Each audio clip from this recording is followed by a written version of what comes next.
Welcome to the Tiffany Mika podcast. What we do here is build the strength and courage in you to accomplish your big dreams and goals in your sport. No longer will you feel limited. You won't feel you're not good enough. You won't question whether you will make it. Those doubts will disappear because you will have the competitive edge over your opponents and leave them in your wake. And the bonus is others will notice. Listen up and take notes because I will show you exactly how to do it.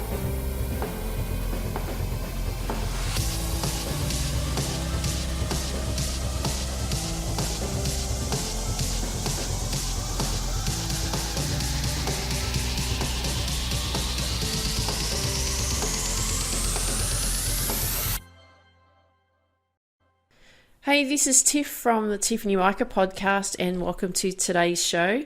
Well, if you've been listening to me for a while, you've heard me talk about my book, my upcoming new book, Focus, How to Reach Your Potential in Sport, Business and Life. And what I thought I'd do for you today is read you the introduction and the first chapter. Now, the book is not yet on sale, but I thought I'd give you a preview of what's actually in the book so you can hear what I've actually written and how it can help you. I've put my heart and soul into this, but I really want to share this book with you. I will let you know when it is ready for launch. I will be setting up a pre-launch, so you'll be able to get the book within the next couple of weeks as a pre-launch sale, and I'll have some special offers there for you, and then I'll have the actual launch of the book a few weeks after that, but I'll give you the dates for that. But what I'd like to do for you today is to read you the introduction and the first chapter so that you are really getting a good understanding of what the book is and what it's about and how it can help you, because I wrote the book to help you. Focus, How to Reach Your Potential in Sport, Business and Life, and written by Tiffany Mika. Introduction.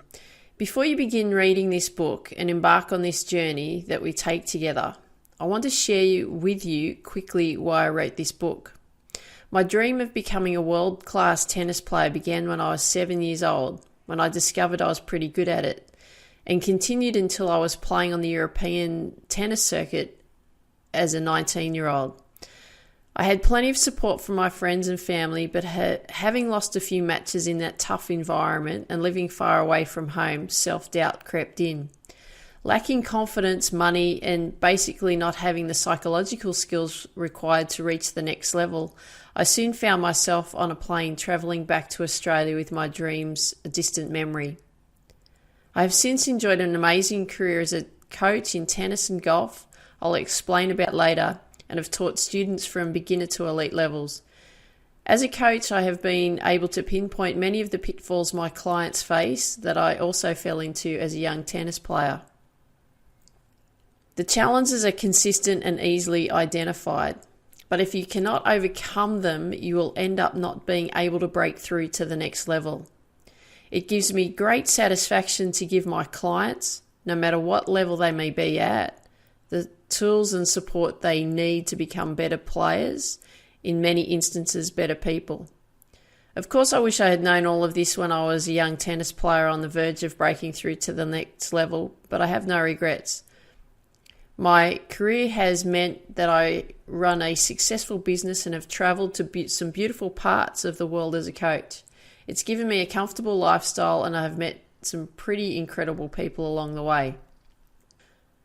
But I do want to help anyone who reads this book to plan their dream. I'll give you the strategies and knowledge to deal with the challenges as they come along. This is why I've written this book. I've written this book for you. I'd love to meet everyone who reads it, and I'm sure I will meet some of you one day. But I hope you will all benefit from the tools I am about to give you. You will become aware of the challenges that lie ahead on your journey and be able to use the strategies to overcome them. You can apply them in your sporting career, in business, and in your life. Think of this book as a blueprint for the person that you want to be and for helping you accomplish your ultimate dream. It is interactive with questions that will unlock parts of you and the reasons why you are on the journey that you have embarked upon. You won't just read this book and say, Tiff, that was a good read. You will finish it knowing a great deal more about yourself and what you require to accomplish your ultimate dream. Let's get going on this journey together. I look forward to hearing from you and how this book has helped you with what you want in your life. Let's make your dream become a reality. Dream big, believe in you, and go after your dreams. With thanks to Catherine Zuhl for helping write this introduction. Chapter 1, Going After Your Ultimate Dream. A dream doesn't become a reality through magic. It takes sweat, determination, and hard work. Colin Powell. Do you have a dream, an ultimate dream? Are you actually living out your dream right now? Or is it simply something that you would love to do, but it's still in your head? How badly do you want your dream? Seriously, how badly do you want your dream? I want you to have a think about how important your dream is for you. Are you willing to go after your dream? My first dream, well, should I say my ultimate dream as a kid and a young adult, was to be the number one tennis player in the world. I can remember as far back as when I was 7 years old when I had my first tennis lesson. I felt ultimately and completely in love. I had always been obsessed with bats and balls from the time I could walk. But standing on that tennis court at a tennis camp, that was for me. I knew I wanted to do that for the rest of my life. I only wanted to just play tennis. Has that ever happened to you? Have you ever found something that you would be completely passionate about, in love with, or obsessed about? Tennis was my passion, my love, my obsession. I lived and breathed it. My best friend growing up was the brick wall down at the local tennis club. That was where I spent my time growing up, pounding the ball away at the wall, back and forth, day in, day out. Well, that's when I didn't have to go to school. I'd spend the whole weekend at the local tennis courts with my best friend, the brick wall, playing competitions and living in hope that I could play with other people down there. That was my life. I was madly in love with my life then. It was everything to me. I still look back at those times fondly and have realised how fortunate I was that my mum, especially, encouraged me to play tennis. We lived next door to a home that had a tennis court. The owners of the tennis court would allow me to play there any time. For a kid like me, that was a dream come true. I did have an awesome mum, and after school I would be waiting on the bottom steps of our house with 2 tennis rackets and balls. And when Mum came home from work, she would take me next door and play tennis with me. I loved every second I was on the court. I always felt very much at home there. It felt very natural to me and like the place where I belonged. I did play other sports at school as well and represented the school in many of them, as well as tennis. I just loved ball sports. I felt like I had an affinity with the ball. When finishing year 12, I was discussing with my parents what I wanted to do with my life, because finally my time at school was over. My mum knew how much I wanted to play tennis. I had grown up in a country town, Grafton, the Jacaranda city, and there were no opportunities there, so we looked into my other options. My dad, however, was not keen of the idea of me becoming a tennis player. He said to me, I want you to get a real job. Dad didn't understand my passion for tennis. The way he was brought up was to leave school and get a job. That's all he knew. Dad didn't speak to me for, it felt like 3 weeks, though it could have been 3 days or even 3 hours. I can't remember the time frame, but Dad had made his point. We do laugh about it all the time, even now, about me getting a real job. What is a real job anyway? To my dad, it was working in an office 9 to 5, Monday to Friday.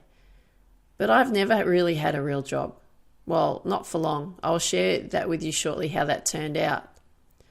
Once I finished school, I headed to Brisbane, where I spent the next year of my life at a tennis academy, the same one Pat Rafter would attend, where I was training 10 hours a day. All my dreams had come true. After this year at the academy, I had an opportunity to play tennis in Europe. but I didn't have any money to get there. What do you do when you have no money? Well, you get a job. So that's what I did. That was where I got a real job. Yes, you know, that 9 to 5 thing that my dad so much wanted me to do. I lasted a month at that job, confined in a cubicle for 8 hours a day. I worked with an international banking corporation, and in my first month I got a promotion. I guess most people would be excited about it. Not me. I felt too confined, like I was trapped in these 4 walls. It was like being a caged-in lion, and I was just roaring to get out of there. Hence, 1 month after that job, I left. It was really a means to an end anyway, because all I wanted to do was fund my trip to Europe. I got a job as a car detailer, working 60 to 70 hours a week. I did that for about 4 months to earn enough money to support myself in Europe. I figured if I ran out of money, I would just find work over there to support my tennis career until I was making money from that. I was 19, full of hope and massive dreams. Looking back, I am proud of myself for being determined to make it work. I got a job to support my ultimate dream and travelled overseas alone to pursue a dream. It was an awesome experience for sure. I was totally out of my comfort zone and experiencing new adventures every day. I'd recommend that to anyone. Get out there and explore the world. Don't just settle. I wasn't winning tennis tournaments. To be honest, I wasn't doing very well at all. I struggled to get through the first rounds at most tournaments. Money was running low, and consequently I would get gardening and cleaning jobs to support myself so I could buy food and have a roof over my head. I was pretty much doing it alone. I did start to ask the questions, why am I overseas? Why am I playing tennis? My game wasn't improving. I was losing every time I stepped out on the court. I was frustrated, I was depressed, and my dream of becoming the best tennis player in the world was slipping through my fingers. That's what it felt like. I was losing. There was no improvement. I was repeating the same thing over and over again in every tournament I competed in. And the major problem was I didn't know how to get help. I thought I had to do it alone. That was what I had learnt growing up, that if you want to get anywhere in your life, you have to do it alone. Do not rely on anyone. You are on your own. What I was not aware of when I was playing these tournaments overseas was that I needed help with the mental part of my game.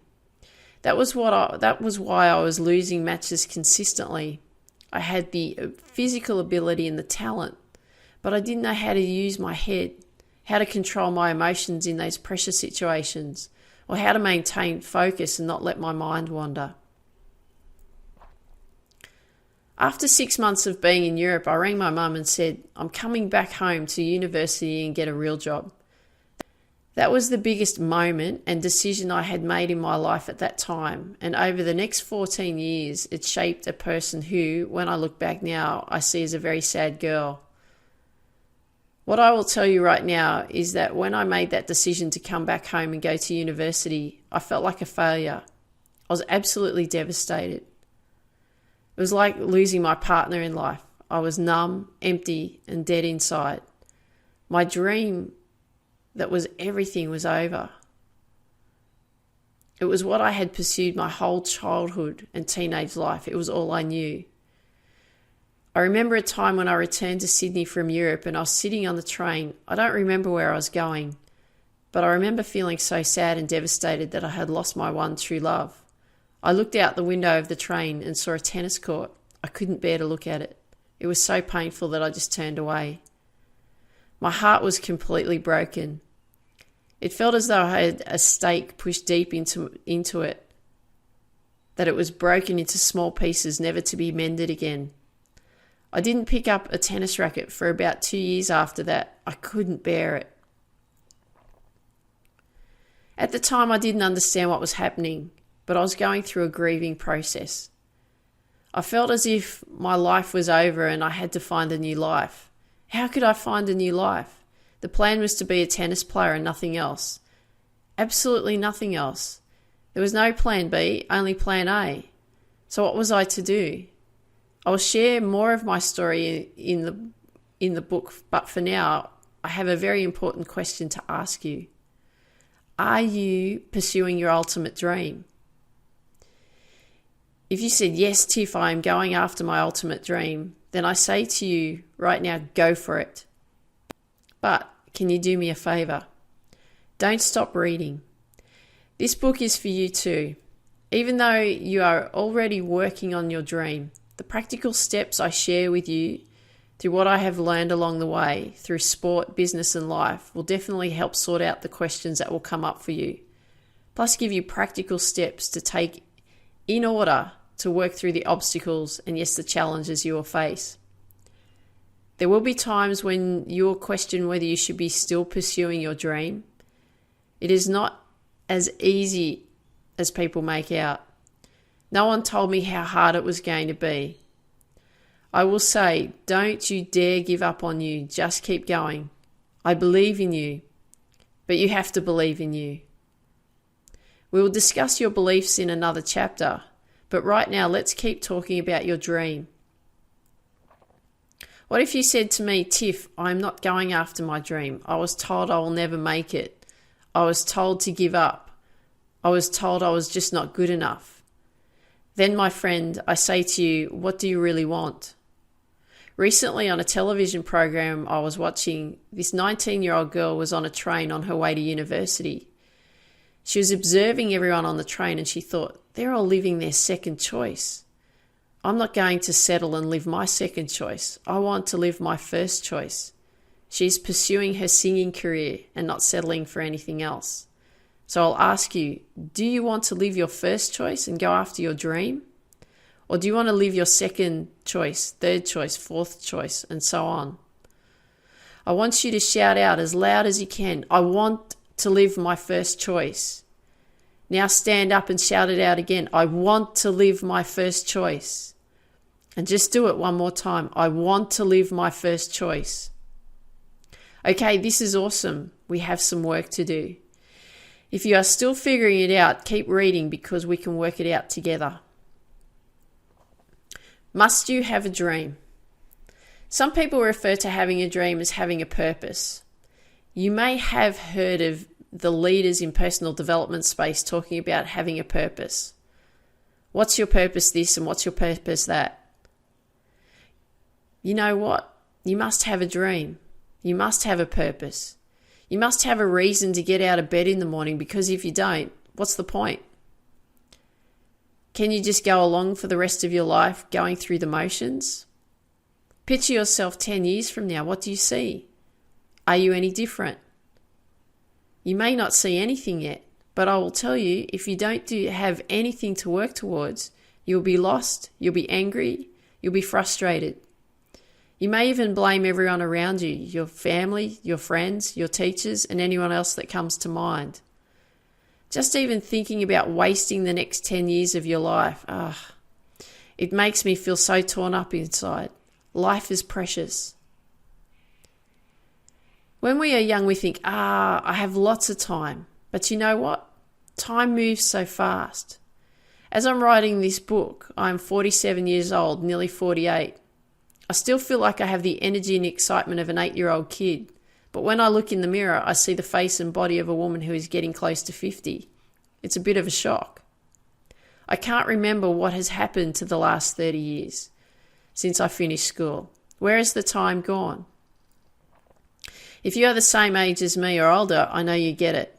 So let's not waste time anymore. Let's get on with it. How badly do you want it? Yep. That's right. How badly do you want this dream to come true in your life? Bad enough that you're willing to do the work? And what I mean by work is, are you willing to plan it out in detail down to what you need to do each hour to make it happen? Because that's what it's going to take. I was reading this book written by Mark Manson, The Subtle Art of Not Giving Up. And Mark was talking about how he wanted to be a rock star. Any guitar song he listened to, he could envision himself on the stage, playing to the screams of the crowd. This would keep him occupied for hours on end. Mark never questioned whether he'd ever be on stage. Mark believed it was just a matter of time. But what he discovered was that he was in love with the dream. He was in love with the result. He didn't want to have to do the work to get there. He realized that it was going to take him countless hours of practice. It was going to be a daily grind. He would have to find a group to work with and deal with the logistics involved in rehearsal times, the challenge of finding gigs, then marketing to get people to the gigs, and the list continues. You see, and he is the first one to admit it, he didn't want it bad enough. Do you remember me talking about my tennis dream? I did want it bad enough. I'd grind it out 10 hours a day on and off the court. It was a daily slog, but I wanted to do it. I wanted to do the work. But do you? Do you really want this dream? Do you know what it will take? The first step in pursuing your dream is going to be awareness. It is going to be the awareness of the effort it is going to take, not just the physical effort. It is going to take everything you have got and more. You better get strapped in because you're going to go on a hell of a ride. It is going to be painful. I'm not going to sugarcoat this for you.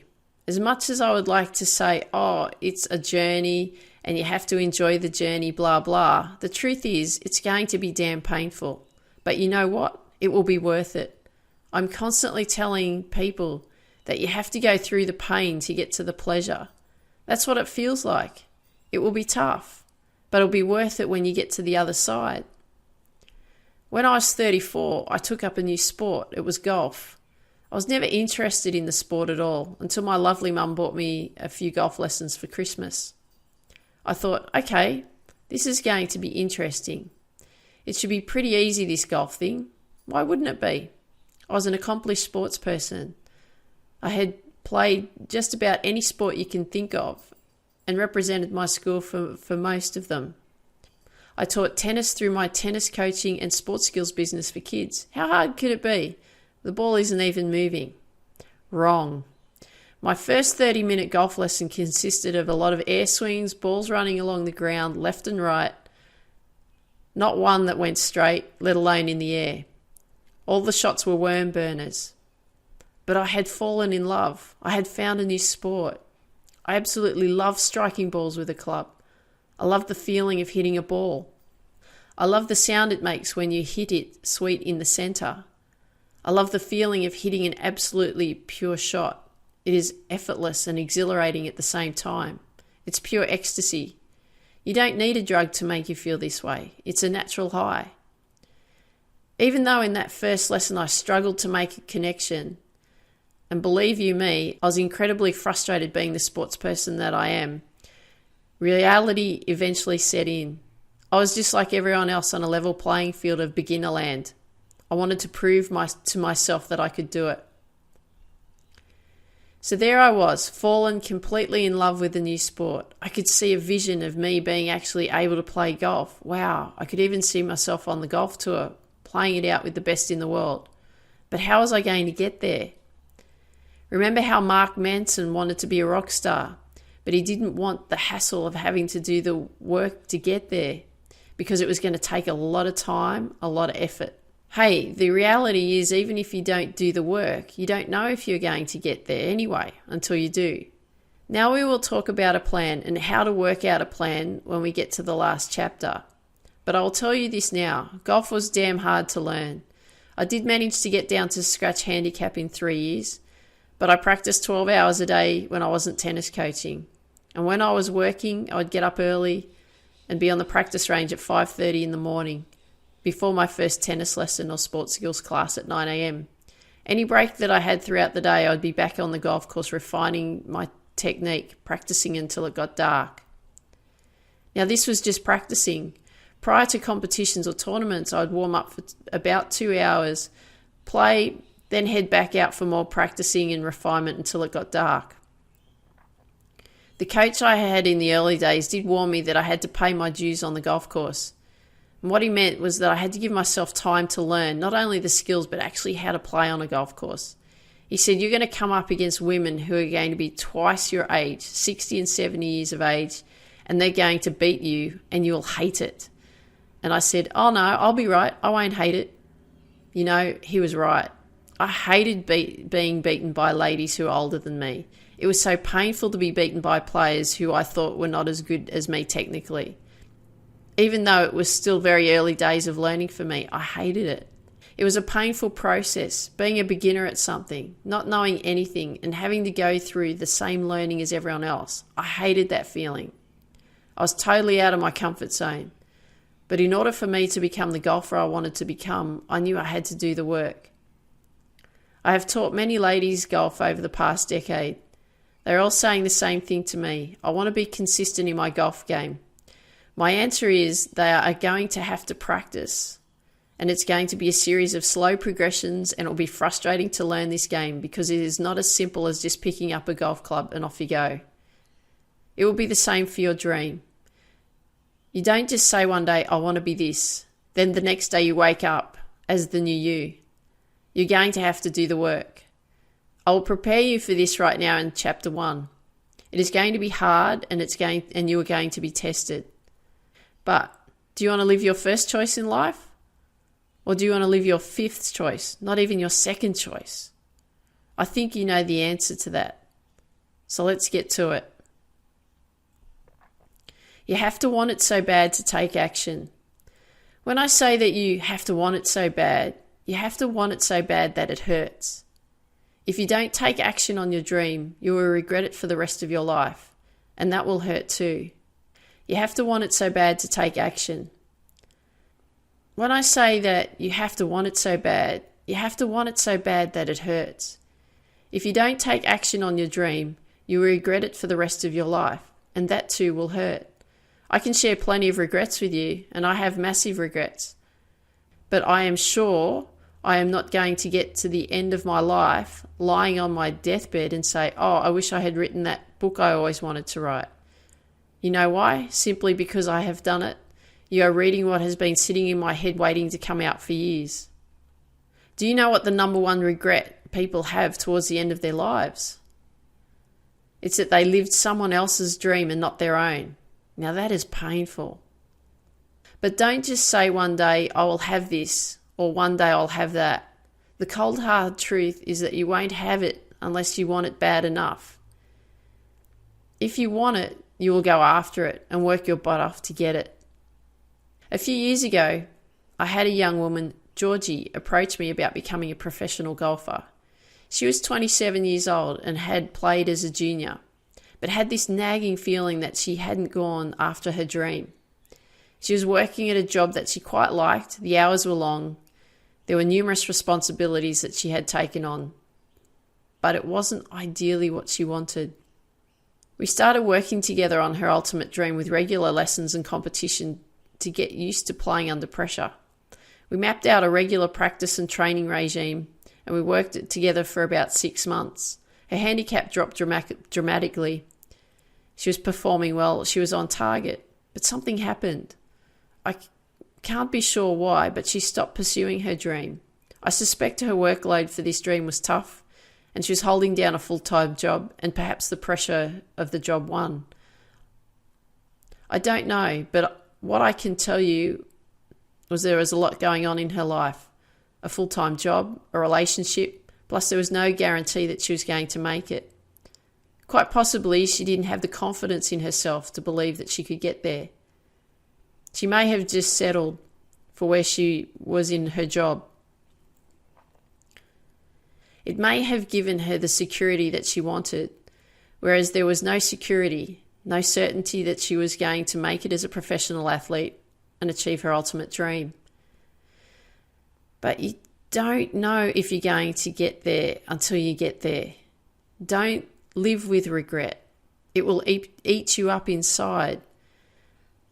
So let's work through this together right now so that you don't have any regrets. And you know that you have given it your all. Before we begin, I'd like you to have a dedicated journal to use alongside this book, as I'm going to pose many questions that I want you to answer as we go. This is not a book that you're going to read and then put back on the shelf.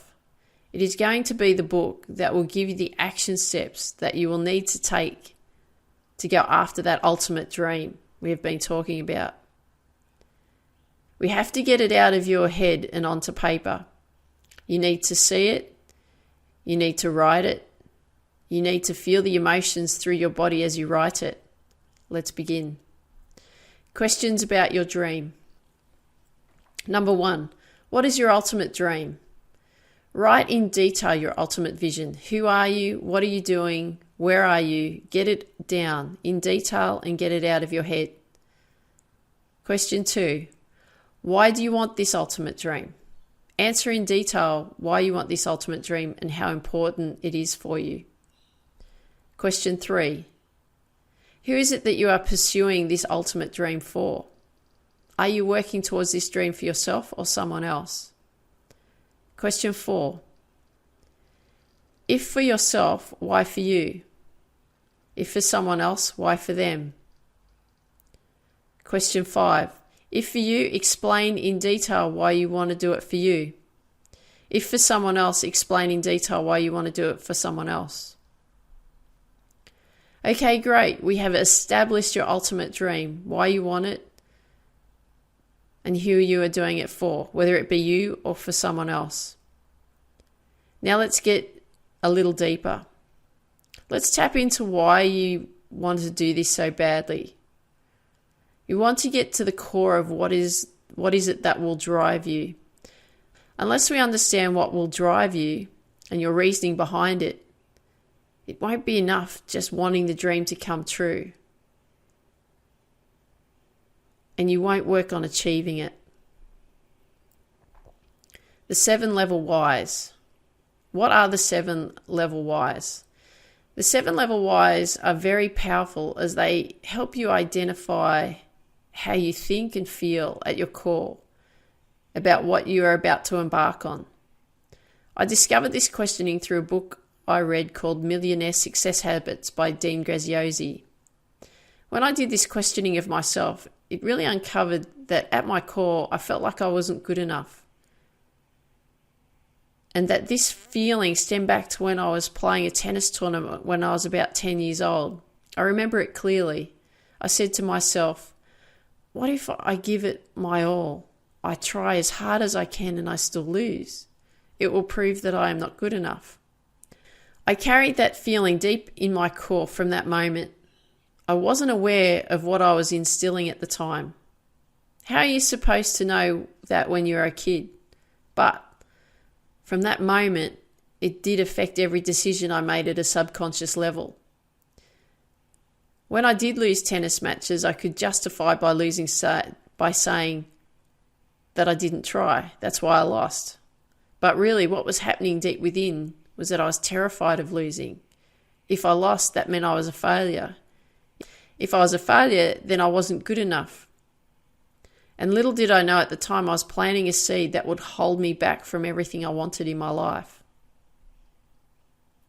In hindsight, I actually achieved quite a lot. I represented the school in every sports team that I tried out for. I had the opportunity to play professional tennis. I got a university degree, established 3 successful businesses, became a qualified tennis, sport and golf coach, plus played golf off scratch. I achieved all of that with a deep-seated belief that I wasn't good enough. Imagine what I would have accomplished had I believed I was good enough. Your 7-level whys.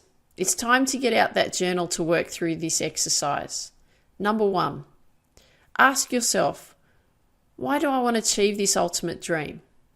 Write down the answer. Number 2, with your answer, you will find reasons why you want to achieve this dream. With those reasons, ask yourself the question why. And number 3, each time you explain the reasons why, ask the question again, why? Do this until you have asked the question why 7 times. Here's an example. Why do I want to achieve this ultimate dream? My ultimate dream is to have an academy that is designed to help young girls, teenage girls and women achieve their goals and their dreams. It will help them to work on their mindset and show them that nothing can ever hold them back. It will be designed to show them the steps and the systems that they will need in place to go after their ultimate goal in life. Why? I want to do this because I know what it is like to not know how to get that dream you want so badly. Over the years, I have learned systems and structures, plus I have the life experience to teach others how to get there. It is really important to me to guide my nieces through their lives too, so that I can help them grow up to be confident women. Why? Because I wish I had someone to show me the way when I was a teenager, to show me how to set goals, how to reverse engineer them, how to structure my days to set myself up for success, what type of questions to ask myself, how to control my emotions, and what do I do when I hit a wall, a barrier. Why? I felt very lost and frustrated as a teenager and as an adult. I didn't achieve my ultimate dream and just fell into things along the way. I felt as if I was always trying to reinvent myself into something because I had let myself down. Why? I had let myself down because I didn't achieve my dream of becoming the number one tennis player in the world. Why? I didn't become number one tennis player in the world because I didn't try hard enough to figure out how to get there. Why? Because I didn't believe in myself and I thought I wasn't good enough. There you go. This is an example, but a true example. My original inability to achieve my dream came back to me not believing in me, believing I was not good enough. Therefore, any decisions made from that moment always had at their foundation the idea I wasn't good enough. Now it's your turn. Do the 7-level whys exercise before we continue. Welcome back. How did you go? What came up for you? Now that we have gone deeper into your core in order for you to understand yourself better and what decisions you are going to make from this point forward. Once you understand what is much deeper inside, you are more aware. Once you are more aware, you will make better decisions. Once you make better decisions, you will have better results. Once you have better results, there will be no stopping you and nothing will hold you back. Awareness equals better results. Whew, that's pretty intense, isn't it? That's the first chapter of Focus, How to Reach Your Potential in Sport, Business and Life. As you are very well aware, there's some questions posed in that. Do the questions. Just every time there's a question that comes up when you hear me reading that, stop, write out the question, and then start writing the answers. Most important too, make sure you do the 7-level whys. And really the 7-level whys is those whys that you ask 7 times, because then you can get much deeper into the core and really understand where you're at and what's going on for you. And then we work through that so that we know where we need to go.